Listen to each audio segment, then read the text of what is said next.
Shannon here. Today I'm going to be reading you the book The Curious Garden, and it was written and illustrated by Peter Brown, the same person who wrote one of the Oaks' favorite stories, Wild Robot.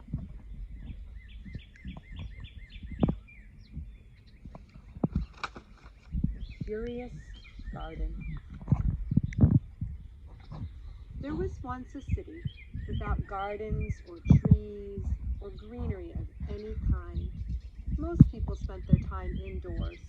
As you can imagine, it was a very dreary place. However, there was one boy who loved being outside, even on drizzly days. While everyone else stayed inside, you could always find Liam happily splashing along through his neighborhood. It was on one such morning that Liam made several surprising discoveries. He was wandering around the old railway, as he did from time to time, when he stumbled upon a dark stairwell leading up to the tracks. The railway had stopped working ages ago, and since Liam had always wanted to explore the tracks, there was only one thing for the curious boy to do.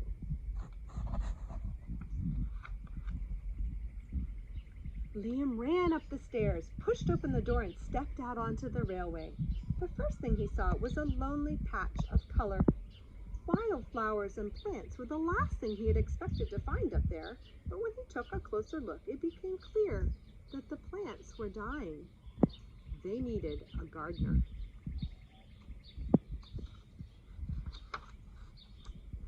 Liam may not have been a gardener, but he knew that he could help.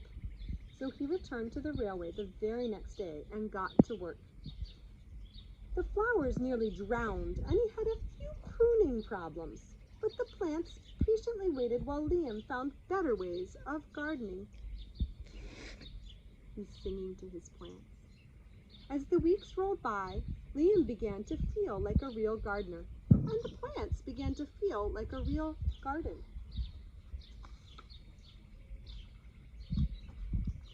Most gardens stay in one place, but this was no ordinary garden.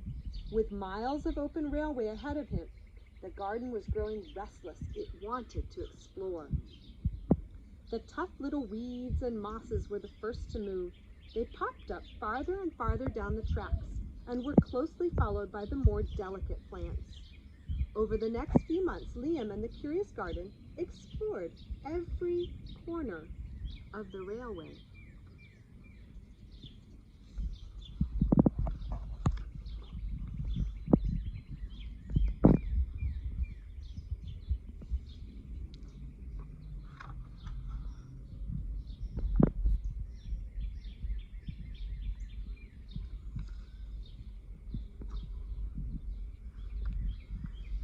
After spending his spring and summer and autumn with the garden, Liam's time on the railway was finally interrupted by winter.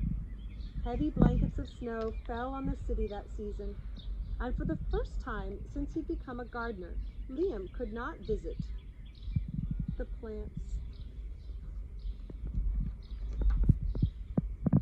Rather than spend his winter worrying about the garden, Liam spent it preparing for spring. After 3 cold months, the snow finally began to melt, and Liam rolled his new gardening gear over to the railway.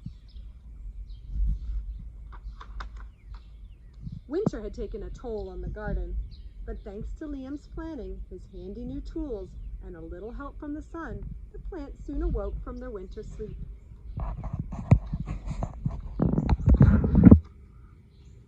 The garden had always wanted to explore the rest of the city, and that spring it was finally ready to make its move. Once again, the tough little weeds and mosses set out first.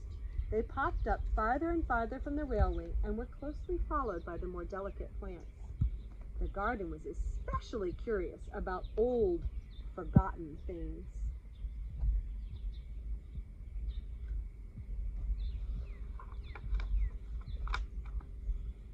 A few plants popped up where they didn't belong.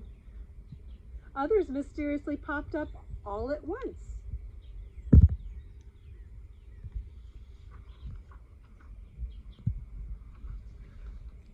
But the most surprising things that popped up were the new gardeners. Look at all the people.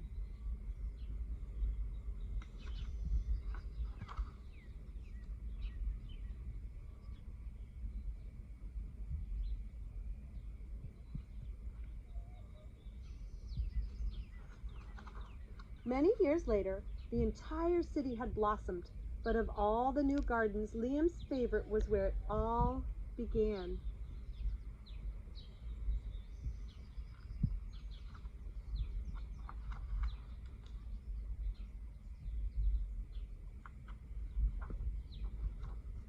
The end.